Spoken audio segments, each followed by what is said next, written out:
Alright guys, it's time to make the lids. How much clay do you need for a lid? Well, it really decides on how large your opening is. If you end up making a teapot and it's this large, you're going to use maybe a half a pound, if that.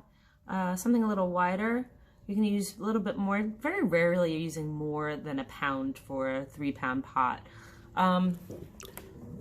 Also depends on which type you make. So, when we teach lidded pots here, we try and teach the easiest way. We're like IKEA, the cheapest way.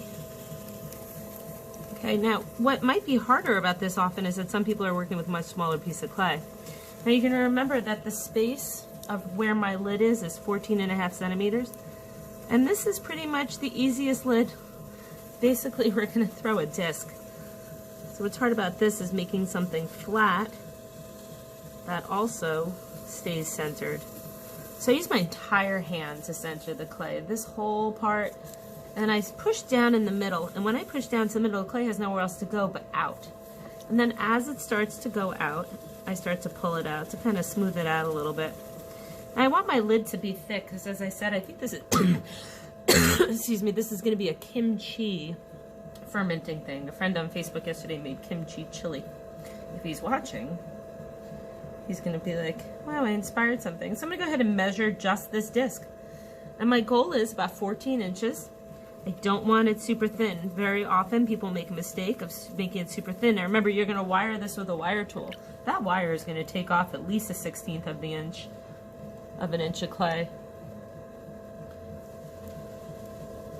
So I'm just looking for sort of a mound, just like that.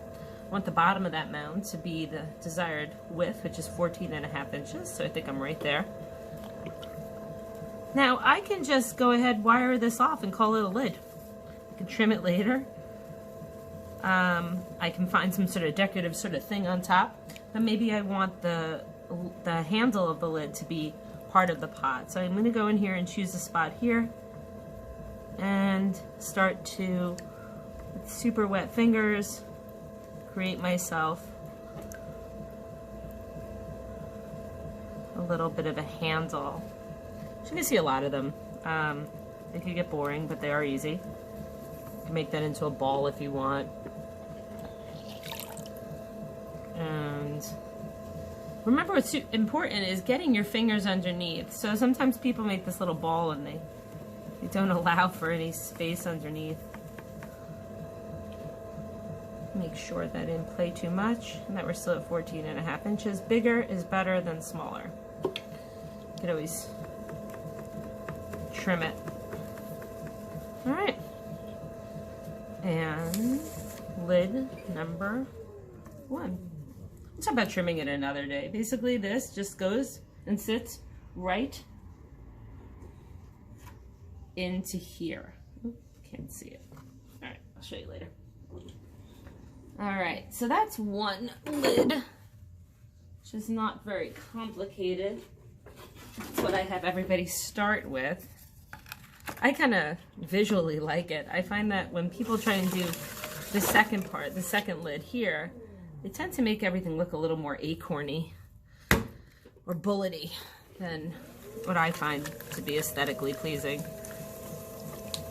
The lid should be a continuation of the whole entire shape, so it shouldn't look like it's a certain pot on the bottom and then the top looks like a whole nother pot. So this next one is just an upside down bowl. So I'm gonna center it just like a bowl, sorry. I want this to be a little narrower because I don't want to waste any clay. And I'm gonna open it up. Just like I would a bowl. I'm actually yelling bowl a little sooner than I would anything else. So like I said, aesthetically, I think the biggest mistake is when people make this. I almost fell right in the water. This is when people make this. They tend to make it a little too deep of a bowl. So I'm looking for shallow. I just want it to be subtle. I don't need a... I mean, if you want to do that, if you want to make the type that that is a teacup that sits on top of a pot, and then what you pour out of the pot puts in that bowl that's on top, you can. But if you can make bowls, this is a pretty easy lid. And what we want is we want outside to outside to be 14 inches. Go in here and sort of pull my wall a little. Wheel going a little slower.